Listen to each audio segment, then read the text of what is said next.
अब मैं इनकी प्लेटिंग कर दूंगी। चावल बहुत अच्छे बने हैं, खिले खिले। राजमा के ऊपर थोड़ा सा हरा धनिया डाल देंगे, पुदीना हरा धनिया की चटनी, प्याज।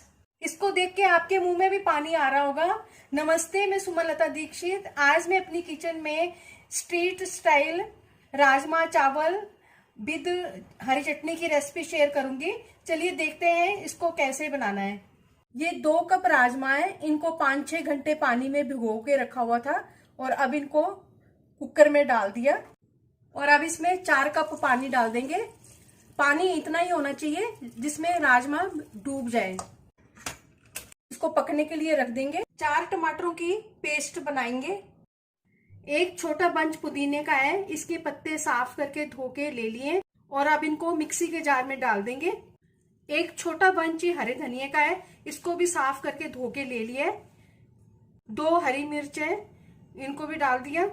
स्वाद अनुसार काला नमक डाल देंगे। स्वाद अनुसार सफेद नमक डाल देंगे। आधा छोटा चम्मच जीरा डाल देंगे। 1 बड़े नींबू का रस डाल देंगे। थोड़ा सा पानी भी डाल देंगे और अब इसको पीस लेंगे। इस चटनी का कलर बहुत ही अच्छा आया है।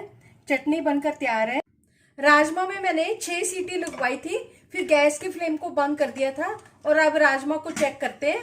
राजमा अच्छी तरह से पक चुके हैं। बस अब इसमें तड़का लगाएंगे। अगर राजमा में और ग्रेवी चाहिए तो इसमें और पानी डाल के इसको अभी उबाल लेंगे। गैस के ऊपर मैंने कढ़ाई रख दी है और इसमें 3 बड़े चम्मच घी डाला है और आधा छोटा चम्मच जीरा डाल देंगे। इसमें तेज पत्ता भी डाल देंगे। एक बड़ा प्याज है जिसको बारीक काट के डाल दिया। प्याज को ट्रांसपेरेंट होने तक भून लेंगे।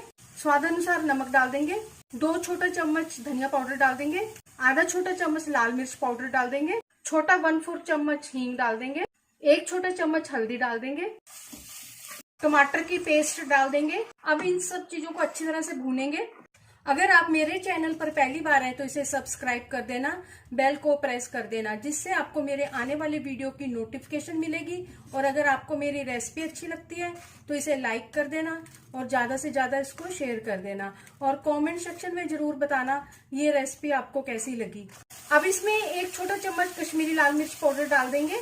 1 छोटा चम्मच जिंजर गार्लिक की पेस्ट डालेंगे और अब इन सब चीजों को अच्छी तरह से मिक्स करते हुए भूनेंगे। मसाले में से तेल अलग हो चुका है। 2-3 टेबलस्पून फेंटी हुई मलाई डाल देंगे। अच्छी तरह से मसाले के साथ मिक्स करेंगे इसको।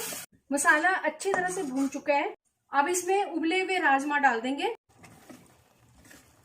राजमा को थोड़ी देर भूनने के बाद अब इसमें राजमा का पानी डाल देंगे।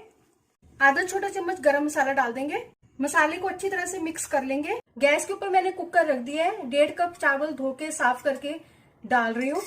1.5 कप चावल है तो 3 कप इसमें पानी डाल देंगे, चावल का डबल। इसमें 1 सीटी लगवा लेंगे। राजमा चावल चटनी बनकर तैयार है। चलिए मिलते हैं अब एक अच्छी सी नई रेसिपी के साथ। बाय।